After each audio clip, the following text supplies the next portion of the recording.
Je vous souhaite la bienvenue à tous d'abord. Content d'être avec vous. Je vais m'incliner dans la prière.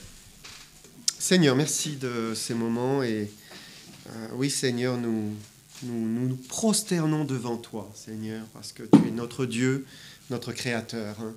Tu as changé, bouleversé notre vie. Tu nous as permis de te voir, de te connaître, d'avoir une relation, une communion avec toi. Maintenant, nous pouvons entrer dans le ciel, te parler, savoir que tu nous entends et que tu nous exauces. Père, nous te bénissons, nous t'adorons encore ce matin, tous ensemble. Te remercions pour la parole de Dieu, qui est la vérité.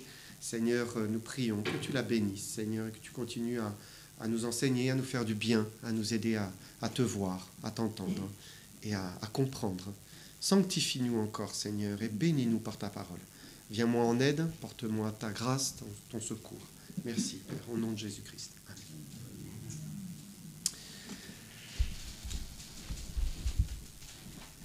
Alors, il y a des situations dans la vie, vous en conviendrez, qui sont parfois très difficiles à traverser. Ça peut être, on peut vivre un bouleversement complet, quelque chose qui va nous faire angoisser, chanceler, chavirer. Et ce matin, j'aimerais vous parler de l'histoire d'un homme qui ne s'est vraiment pas senti bien du tout. Il n'était pas bien. Et il redoutait quelque chose dans lequel, il avançait. Dieu le permettait, le conduisait. Mais finalement, ça va être pour lui l'occasion de vraiment rencontrer l'Éternel. Il a rencontré son Dieu. C'est ce qui l'a conduit à vraiment le connaître. Et parfois, il faut cela. Il faut un bouleversement. Il faut quelque chose qui nous secoue pour qu'on arrive à une nouvelle révélation de Dieu. Alors l'histoire qui nous intéresse ce matin, c'est celle de Jacob, fils d'Isaac. Alors Jacob, fils d'Isaac, peut-être il faut commencer par le contexte, que je vous explique un petit peu tout le contexte, pour ceux qui ne connaissent pas cette histoire puissent comprendre. Donc dans la Genèse, premier livre de la Bible, on lit qu'Isaac, fils d'Abraham, Abraham tout le monde connaît, Abraham, donc a eu Isaac. Isaac a eu deux fils de son épouse Rebecca, donc c'est Jacob et Ésaü. Jacob et Ésaü, c'était deux faux jumeaux. Et il s'est produit quelque chose à la naissance, c'est que lorsque Ésaü est sorti le premier, c'était l'aîné, Jacob tenait le talon d'Ésaü. Ils ont vu la petite main sortir là, et ce qui fait que ses parents l'ont appelé Jacob. Et Jacob, ça signifie celui qui supplante, celui qui veut prendre la place. Et c'est comme si Jacob il se disait, mince, mais c'est moi qui veux être l'aîné, c'est moi qui veux passer devant. Et donc il a porté ce nom de Jacob. C'était sous l'inspiration de Dieu, bien sûr, parce que quand on regarde la vie de Jacob après, on voit que c'était un trait de son caractère. Ça sera quelque chose en lui. Il aura toujours envie de prendre la place, et notamment la place de son frère. Et ça va commencer avec le droit d'aînesse. Donc le droit d'aînesse que Jacob va échanger à son frère avec un plat de lentilles. C'était une bonne affaire pour Jacob. Alors qu'est-ce que c'était le droit d'aînesse ? Le droit d'aînesse à l'époque, c'était que l'aîné recevait la primauté sur la bénédiction du père. C'est lui qui était... il recevait toutes les bénédictions. Il avait le privilège aussi d'être en quelque sorte le chef de la famille après son père. Donc celui qui pourrait aussi faire les sacrifices pour la famille. Et le droit d'aînesse, c'est quelque chose qui comptait. Dans la culture juive de l'époque, c'était vraiment quelque chose qui était important. En tout cas, la culture d'Abraham, puisque plus tard, Israël, on va dire, Israël, c'est les Israélites, c'est les Juifs, mais en tout cas, dans cette culture, dans le prolongement d'Abraham et Isaac, ça comptait réellement. Et Jacob va profiter d'un instant de faiblesse de son frère Ésaü pour lui échanger contre un plat de lentilles. Et une fois que Isaac allait mourir, alors que Isaac allait prier, il allait donner la bénédiction à Ésaü, Jacob va encore être là, sous l'inspiration de sa mère, Rebecca. Rebecca va échafauder un plan en se disant « Mon fils, tu vas te faire passer pour ton frère ». Elle l'a déguisé, et puis Jacob, il est arrivé auprès de son père, il s'est fait passer pour Ésaü, et son père, qui était malvoyant, a prié sur Jacob, et il a donné une pleine, une totale, une complète bénédiction, en pensant que c'était l'aîné. Mais voilà, la prière était faite. Hein. Ça y est, l'engagement était pris. Et à ce moment-là, eh bien, c'est un peu plus tard hein, que Ésaü va découvrir son erreur. Quand il va comprendre qu'il s'est fait supplanter par son frère, il va réaliser, mince, mais qu'est-ce que j'ai perdu? Il va dire, mon père, n'y a-t-il pas une petite bénédiction encore pour moi, mon père? Et Jacob cherchait un nom pour le qualifier, on pourrait dire que c'était un roublard. Hein. Le roublard, celui qui essaye d'user d'astuces, hein, il veut défendre ses intérêts, hein, gagner. Et en fait, parce qu'il voulait plus que tout la bénédiction, c'est ça. Il voulait la bénédiction, hein, au point même de faire comme il pouvait pour l'avoir. Alors voilà, je vous raconte tout cela parce que c'est important d'avoir l'arrière-plan pour comprendre eh bien, ce que nous allons étudier ce matin. Donc ensuite, Jacob va partir hein, au pays de Canaan pour rencontrer sa future femme chez son oncle. Et les choses ne vont pas se passer exactement comme prévu, parce que quand il va arriver chez Laban, son oncle, en fait, il va tomber chez un autre roublard. Hein. Laban n'était pas très droit non plus. Hein. Et finalement, Laban l'a engagé dans un contrat de travail, en quelque sorte, hein, de 14 ans, avant qu'il puisse être libre de partir avec la fille de Laban, donc Rachel. Et en plus, Laban s'est arrangé, d'une manière pas très honnête non plus, pour qu'il épouse aussi sa sœur Léa. Donc Léa et Rachel. Il n'avait pas très envie de Léa, mais voilà, il était engagé maintenant. Et donc il fait ces 14 années de travail qui n'étaient pas faciles. Hein. Et finalement, le voilà libre, il peut partir. Et il va recevoir une parole du Seigneur. Et j'aimerais qu'on lise un premier verset, c'est Genèse 31, verset 13. Il reçoit cette parole, « Je suis le Dieu de Béthel, où tu as oint un monument, où tu m'as fait un vœu. Maintenant, lève-toi, sors de ce pays, et retourne au pays de ta naissance. » Donc Jacob va prendre ses femmes, hein, donc ses 2 femmes, et en plus les concubines, puisque les femmes ne pouvant plus avoir d'enfants, eh bien, dans leur culture, elles ont dit « prends ma servante hein. ». Ce qui fait qu'il a continué à avoir des enfants par les 2 servantes, hein, de ces 2 femmes. Donc il prend ses femmes, il prend ses enfants, il prend ses serviteurs, il prend ses troupeaux, parce que Dieu avait permis que ces troupeaux multiplient chez Laban. Laban était au nord-est d'Israël, dans la Syrie actuelle, et donc il redescend hein, vers le pays de ses pères, hein, et il se rapproche de là où habite Ésaü. Ésaü était vraiment au sud d'Israël. Et même s'il n'y avait pas de téléphone, pas d'internet, les nouvelles, eh bien, elles se propageaient vite. Hein. Ésaü n'allait pas tarder à apprendre que son frère était de nouveau dans la région. Alors, eh bien, Jacob préfère le devancer. Et regardez avec moi Genèse 32, versets 3 à 5. Jacob envoya devant lui des messagers à Ésaü, son frère, au pays de Séhir, dans le territoire d'Édom. Il leur donna cet ordre. « Voici ce que vous direz à mon seigneur Ésaü. Ainsi parle ton serviteur Jacob. J'ai séjourné chez Laban et je suis resté jusqu'à présent.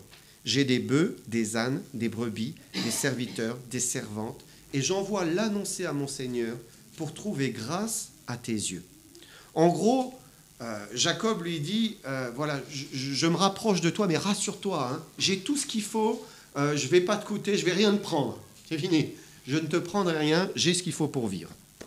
Il cherche à trouver grâce auprès de son frère Ésaü. Pourquoi ? Parce qu'il y a quand même un sérieux contentieux entre les 2 frères. Hein. Jacob lui a volé la bénédiction divine. Et Ésaü, il l'a eu en travers de la gorge. Hein. C'est resté bien comme il faut. En plus, je réfléchissais à ces 2 hommes et je m'imagine, bon, je ne sais pas si je suis près de la vérité, mais Jacob comme plutôt frêle. Pourquoi ? Parce que c'était quelqu'un qui aimait bien rester dans la tente, voilà. Il ne sortait pas beaucoup.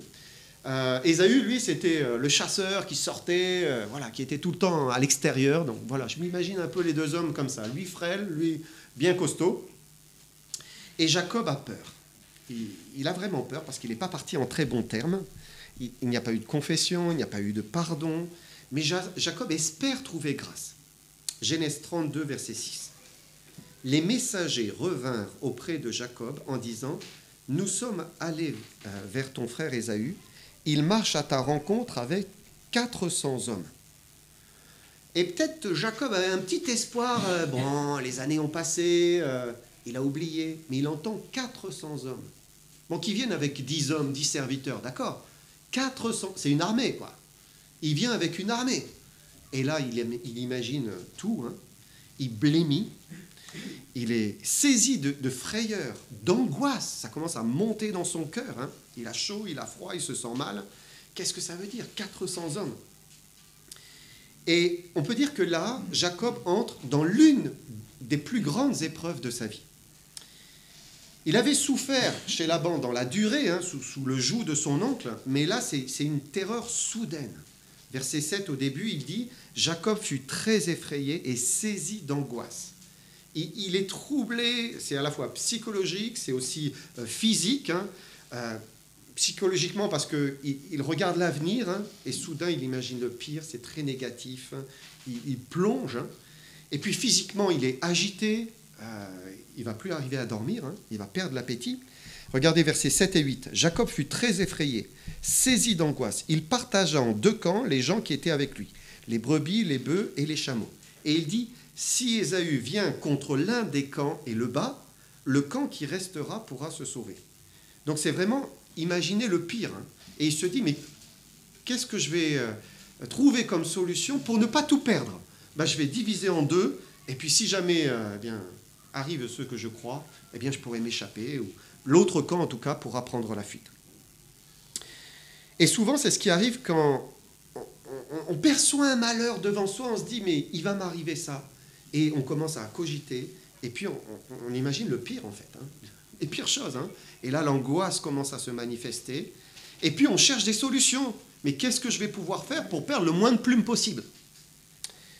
Il y a un homme qui a vécu le même type d'angoisse. C'est exactement le même mot dans le récit, c'est David.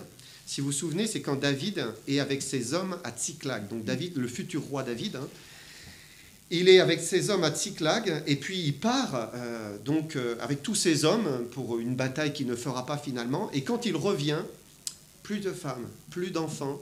Les Amalécites sont venus, ont attaqué le village, leur base, et ils ont tout pris. Et là, ils se mettent à pleurer sur leurs proches. Hein. Et on lit en 1 Samuel 30, verset 6, « David fut dans une grande angoisse, car le peuple parlait de le lapider, parce que tous avaient de l'amertume dans l'âme, chacun à cause de ses fils et de ses filles. Mais David reprit courage en s'appuyant sur l'Éternel, son Dieu. » Et là, c'est les mêmes angoisses que Jacob a connues. Sueur froide, un mal-être intérieur, une incapacité à réfléchir. Mais là, on voit David, il y a quelque chose qui se passe pour lui. Hein, il reprend courage en s'appuyant sur l'Éternel, son Dieu. C'est son Dieu. Et ça, c'est la solution, bien sûr. Hein. Quand vous êtes devant quelque chose et vous vous dites « mais comment je vais gérer ça? C'est pas possible » et commencez à paniquer, s'appuyer sur l'Éternel, son Dieu, s'approcher de lui et l'invoquer. Et finalement, on se dit « mais c'est ce que Jacob a fait. » Regardez, Genèse 32, versets 9 à 12. Jacob dit « Dieu de mon père Abraham, Dieu de mon père Isaac, Éternel, qui m'a dit « Retourne dans ton pays et dans ton lieu de naissance, et je te ferai du bien. Je suis trop petit pour toutes les grâces et pour toute la fidélité dont tu as usé envers ton serviteur. Car j'ai passé ce Jourdain avec mon bâton, et maintenant je forme 2 camps. Délivre-moi, je te prie, de la main de mon frère, de la main d'Ésaü, car je crains qu'il ne vienne et qu'il ne me frappe avec la mère et les enfants. Et toi, tu as dit, je te ferai du bien, et je rendrai ta postérité comme le sable de la mer, si abondant qu'on ne saura le compter. » C'est une belle prière, hein, et j'aimerais souligner plusieurs choses. D'abord, remarquez le verset 9, si on peut le remettre. Il dit « Dieu de mon père Abraham, Dieu de mon père Isaac, Éternel qui m'a dit. » Et c'est intéressant, là. Ça veut dire, l'Éternel, qui est-il pour lui? C'est le Dieu de ses parents. C'est le Dieu de ses parents. Bien sûr, Jacob croit en l'Éternel. Hein. Il croit en son Dieu. Hein. Il a foi en lui, il veut même lui obéir. Mais il le nomme quand même Dieu d'Abraham, Dieu d'Isaac, parce que ce n'est pas encore vraiment son Dieu. Il ne dit pas « mon Dieu ». Et j'aimerais simplement souligner l'importance d'avoir une relation intime avec le Seigneur, une vraie relation avec lui. On ne peut pas se contenter, je crois, dans le Dieu de mes parents ou le Dieu de mes amis chrétiens. Hein. Ça ne suffit pas, ça suffit pas. Il faut le connaître personnellement. Et Jacob, c'est comme s'il n'y est pas encore ici. Néanmoins, c'est une belle prière. Pourquoi ? D'abord parce qu'il manifeste une reconnaissance sincère. C'est vraiment ça. Il a conscience, tout ce que j'ai, je l'ai reçu de toi. C'est toi qui me l'as donné. C'est beau, c'est magnifique. Hein ? Et ça, vous savez, c'est quand même la marque du croyant. Reconnaître que tout vient de Dieu. La Bible dit, Dieu fait lever son soleil sur les méchants et sur les bons. Il fait pleuvoir sur les justes et sur les injustes. Et ici, dans ce texte, le soleil, la pluie, ce sont des images de la bénédiction de Dieu. Ça veut dire, mais Dieu bénit les méchants, il bénit les justes. Dieu bénit les injustes. Dieu bénit aussi les bons. Et on le voit, c'est vraiment une bénédiction, le soleil, la pluie, là on le voit. Hein. Nous, on est content d'avoir le soleil ici dans le sud, et puis là, on se dit, mince, Seigneur, envoie-nous la pluie. Parce que la pluie, c'est aussi une bénédiction, une vraie bénédiction. Dieu bénit tout le monde. Mais quelle est la différence entre les justes et les injustes ? C'est que les injustes ne voient pas la grâce de Dieu. Ils sont bénis, mais ils ne le voient pas. Donc, ils ne rendent pas grâce. Hein. C'est le hasard, c'est la nature, ou bien là, en ce moment... pour ce qui arrive, ils vont dire c'est le réchauffement climatique. Voilà, il y aura toujours des raisons que l'on va se trouver. Hein. Et Dieu n'a rien à voir là-dedans. Alors que le juste, lui, il est reconnaissant. Quand il reçoit la bénédiction, il le sait. Et il dit Seigneur, merci, merci, merci, parce que c'est une grâce. Et ce qui est beau dans sa prière, c'est que Jacob se souvient de la promesse de Dieu. Il se souvient de ce que Dieu lui a dit. « Je te ferai du bien et je rendrai ta postérité comme le sable de la mer. » Et voilà, c'est pour ça qu'il est important de souligner des versets dans sa Bible, de les retenir, de les apprendre même par cœur. Parce que, ça permet de louer Dieu. Après, quand on voit la chose s'accomplir, on dit « Seigneur, tu m'avais dit ça, ça s'est réalisé, je te rends grâce, je te loue. » Et puis aussi parce que ça suscite la foi. On a foi, on s'accroche à cela. Seigneur, tu as dit. Alors je le crois, je le crois. Néanmoins, on ne peut pas dire que Jacob connaît vraiment intimement son Dieu. Il le connaît de par l'héritage qu'il a reçu de ses pères. Il croit en lui parce qu'il l'a vu dans la vie de ses parents. C'est une évidence. Hein.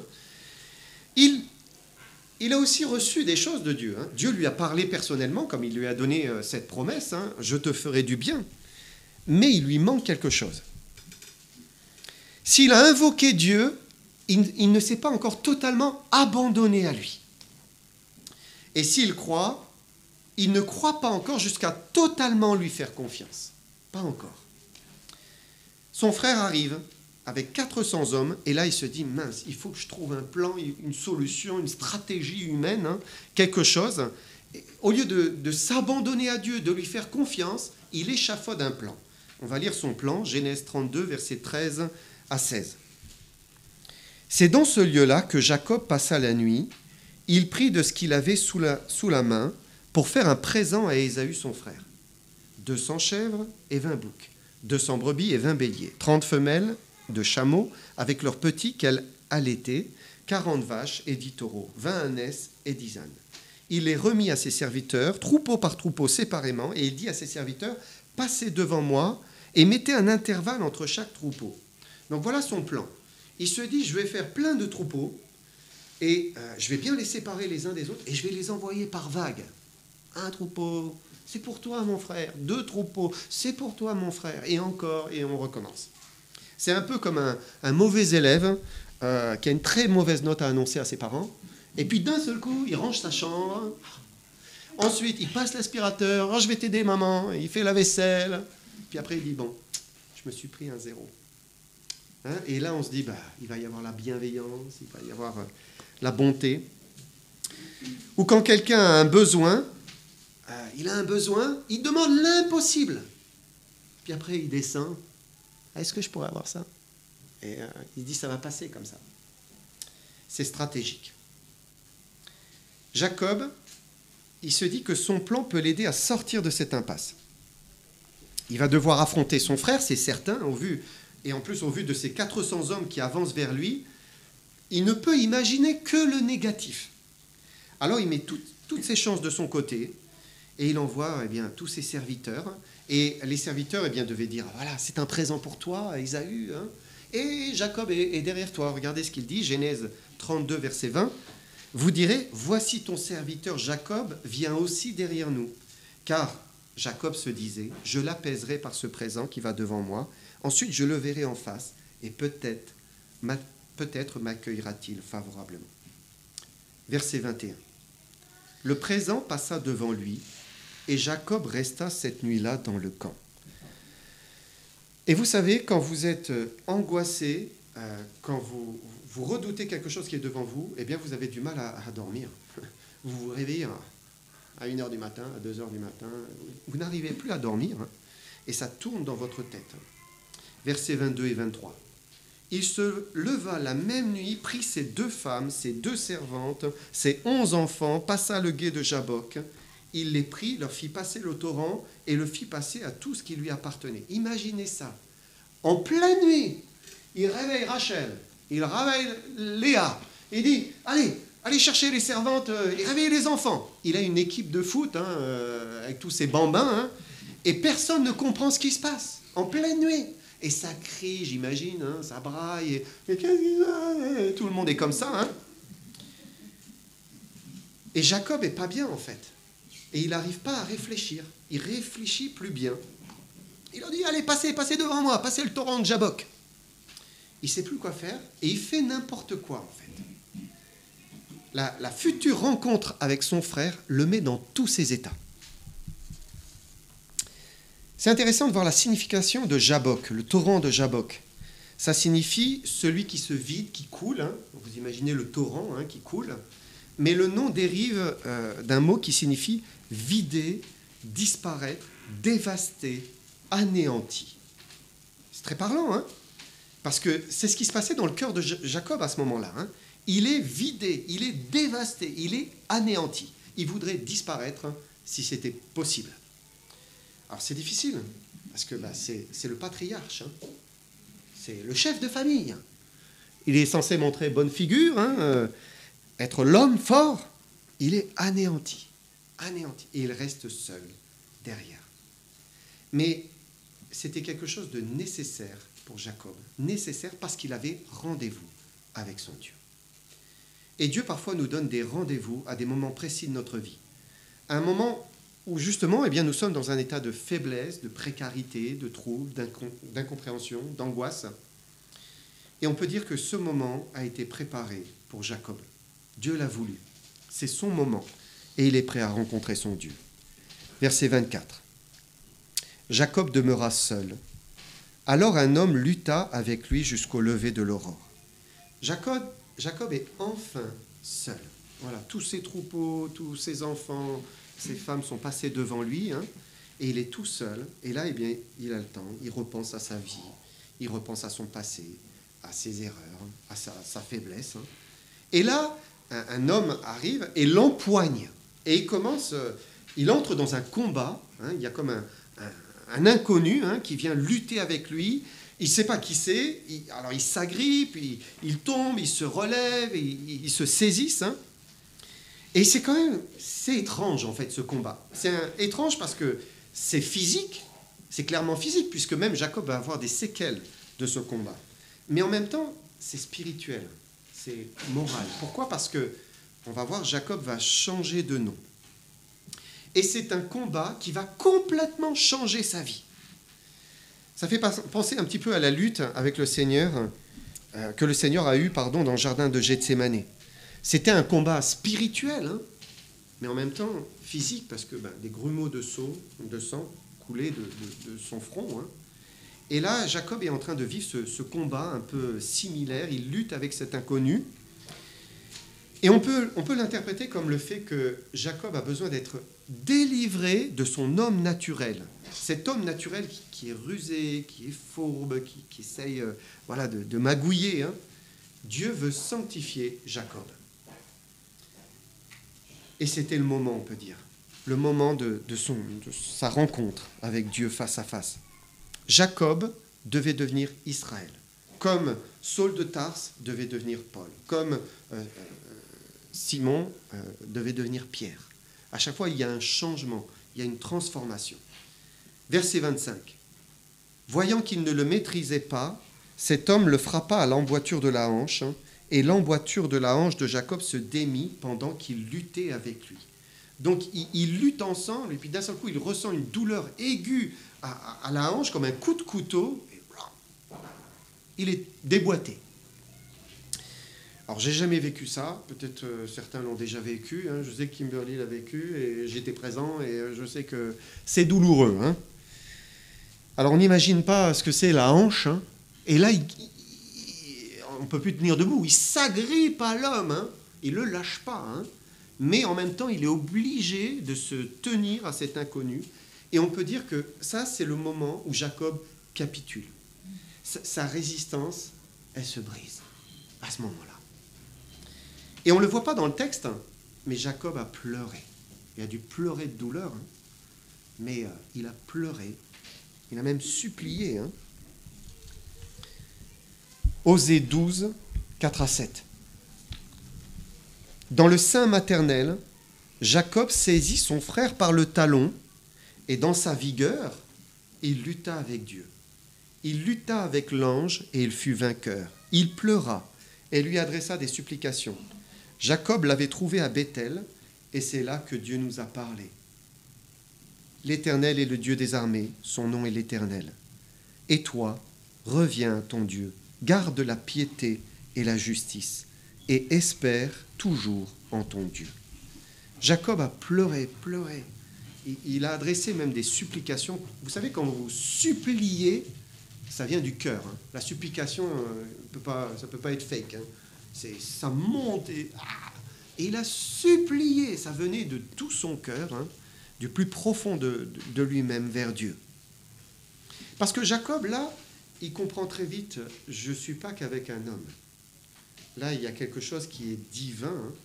Le texte d'Osée que nous venons de lire dit qu'il a lutté avec l'ange. L'ange, c'est l'ange de l'Éternel, en fait. Hein, l'ange de l'Éternel, c'est quoi? On appelle cela une théophanie, c'est-à-dire c'est une apparition de Dieu. Littéralement, c'est Dieu se montre. C'est ça que ça veut dire. Dieu se montre. Et Dieu se montrait, même avant que Jésus-Christ ne vienne, il se montrait dans l'Ancien Testament. Et il se montrait sous cette forme de l'ange de l'Éternel. Et quand vous avez une vue d'ensemble de la Bible, eh bien vous comprenez, en fait, l'ange de l'Éternel, c'est Jésus-Christ. C'est Jésus-Christ avant qu'il ne vienne et ne s'incarne dans un corps. Dieu se montrait déjà, Jésus descendait déjà et se révélait aux hommes. Hein. Il leur parlait. Et même ici, eh bien, il y a ce combat avec Jacob. C'est Jésus-Christ. Jacob a lutté avec Jésus.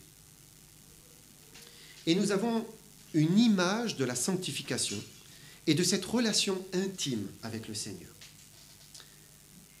On sait où est la vérité. On sait qui est la vérité. On sait devant qui nous devons nous courber. On sait qui est le seul sage.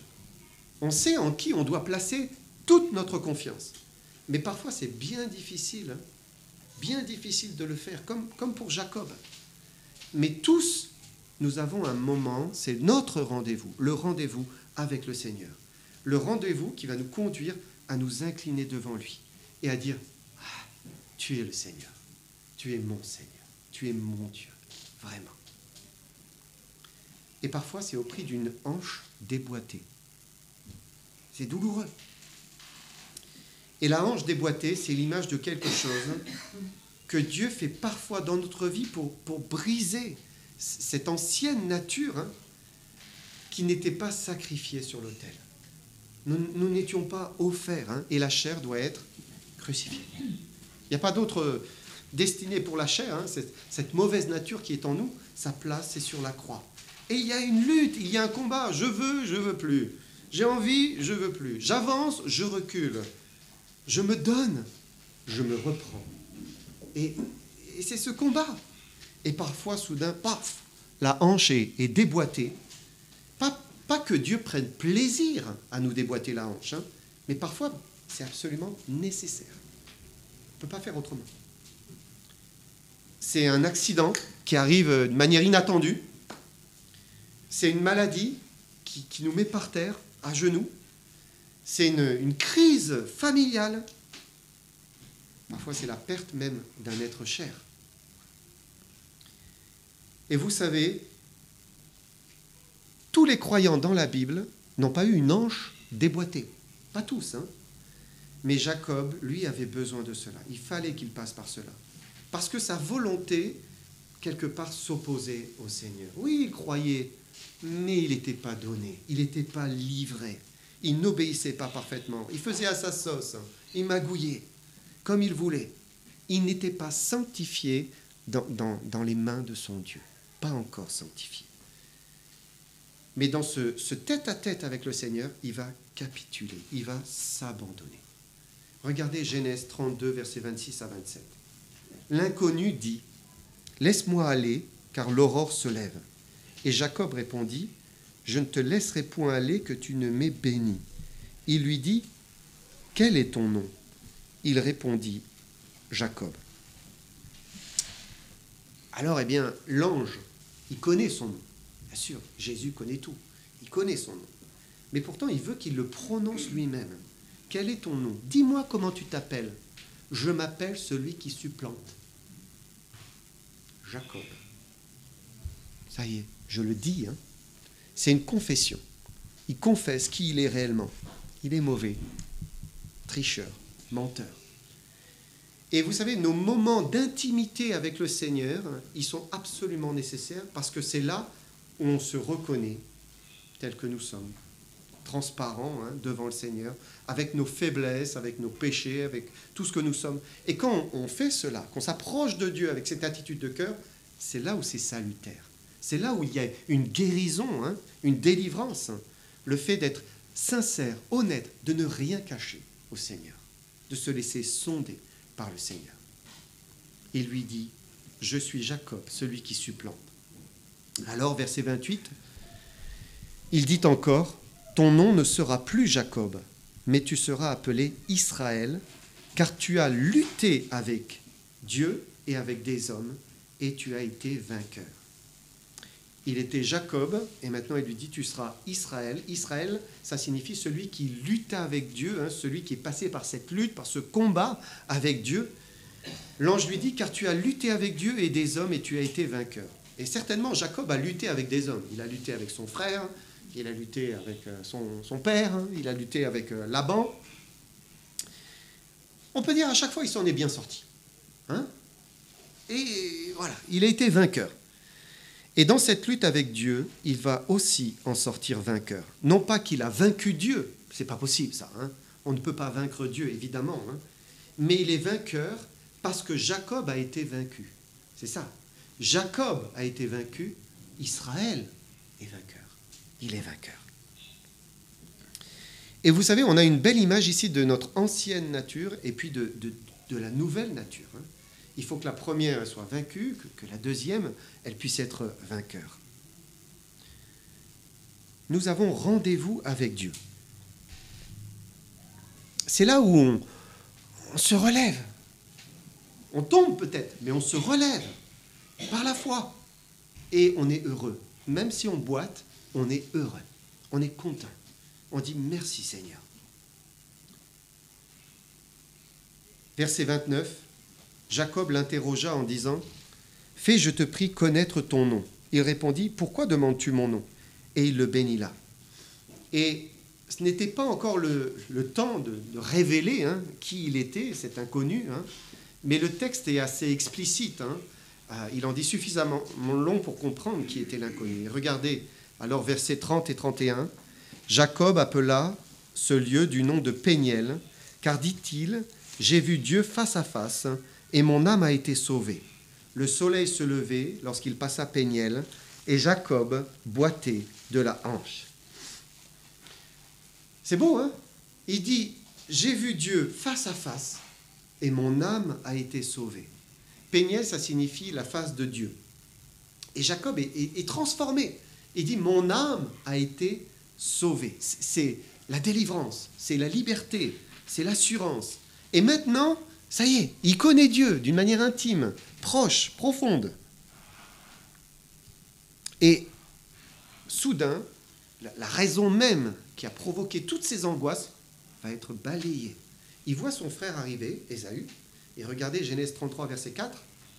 Ésaü courut à sa rencontre, il l'embrassa, se jeta à son cou et le baisa, et ils pleurèrent. Quelle grâce! C'est beau, hein? Les années ont passé, et même l'amertume est passée dans le cœur de son frère. Et finalement, ça ne s'est pas du tout passé comme il pensait. Hein? Quand on est dans la crainte, et parfois on imagine le pire, hein? Et ça ne se passe pas du tout. Enfin, c'est possible que ça ne se passe pas du tout, hein? Comme on le pense. Quand on s'abandonne au Seigneur pour se consacrer à lui, pour crucifier la chair, le vieil homme, et marcher dans l'homme nouveau, Dieu bénit, Dieu fait grâce. Il est là. Et j'aimerais conclure avec un dernier verset. Donc Jacob, le texte nous apprend qu'il est allé s'établir à Sichem. Et regardez ce qu'il dit à Sichem et ce qu'il a fait. Genèse 33, verset 20.